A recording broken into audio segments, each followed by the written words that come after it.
WRT Boxing Show. You know it is. It's your host, Mr.A. As you might have heard in the background, Gabe Rosado and the Cuba match is getting ready to start. Now, this is, like the title says, the post-fight recap of Claressa Shields. I forgot this fight was on the undercard, so I decided to watch it. And well, the Gabe I'm talking about, Claressa, I knew was there. Now, this fight, she wins the full 10 rounds with Hannah Rankin.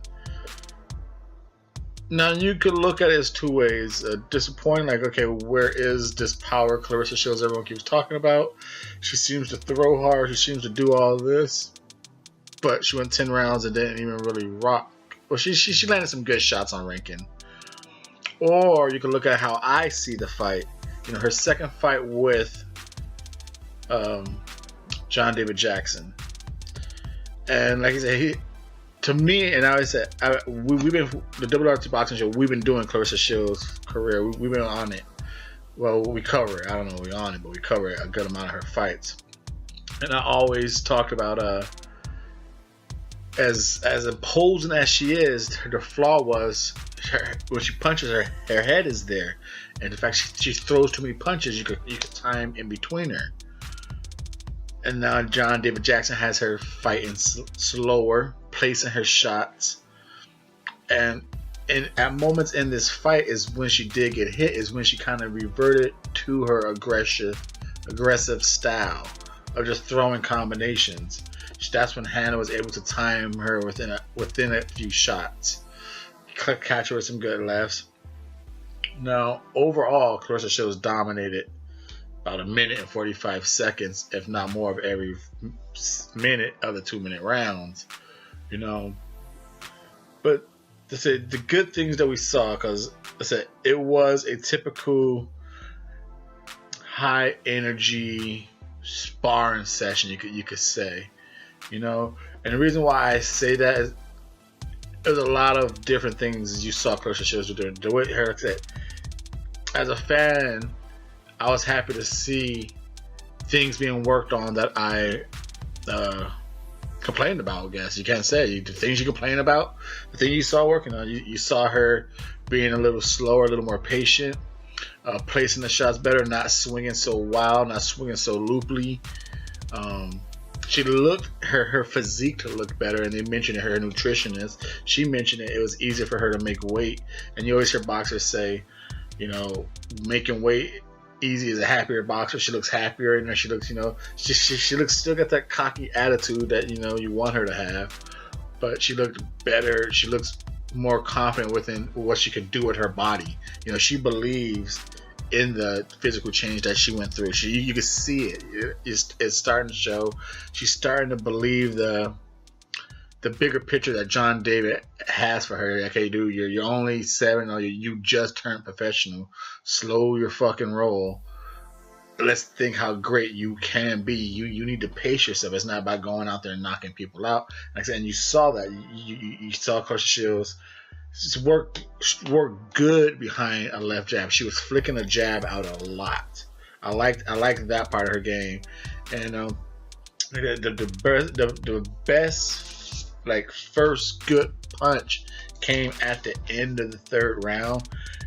And Claressa Shields, she tripled her jab to get in to land a jaw-turning right hand. Tripled up a jab. You don't see guys do. I gotta pause. I gotta pause this fight here. Let me pause that real fast. All right. Pause this Gabe Rosado fight. And I have no idea who won the WRT Boxing Show. Thank you for tuning in. You know, hit that thumbs up. So you saw Claressa Shields triple up a jab to get in. Then she started working the jab up and down to the body, landing some good body work. I said, these are all kind of things you saw John David Jackson do at Sergey. You know, all this hard strength delivered behind a jab.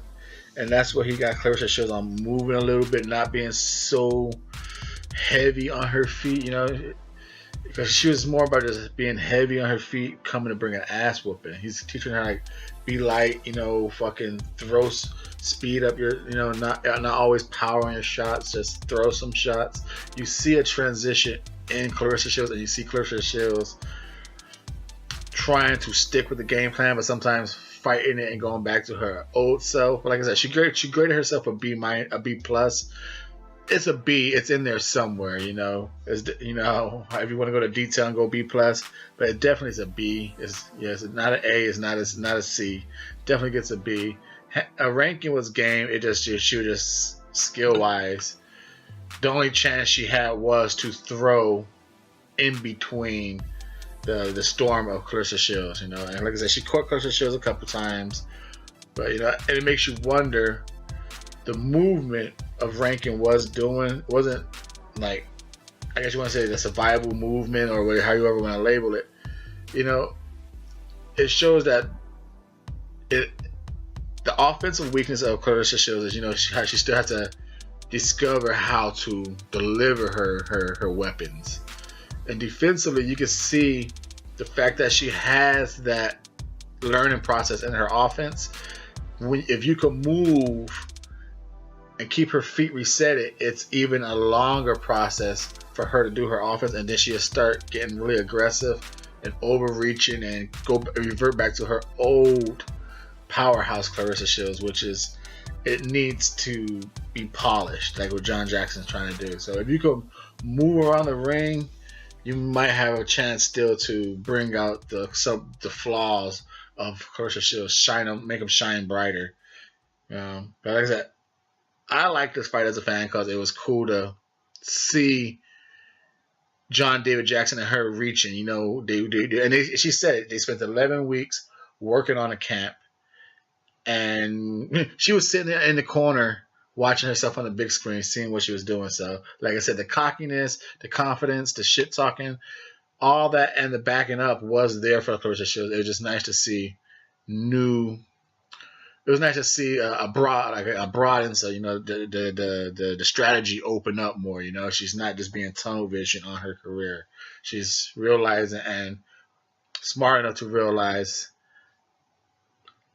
I can go more than just this vision. Wow, you know, she said she's the greatest of all time, the GOAT, the greatest woman of all time. You gotta have to adapt. She's only 7-0, so good things are looking out for her and John David Jackson. The Double RT Boxing Show. I'm your host, Mr. A. Thanks for tuning in.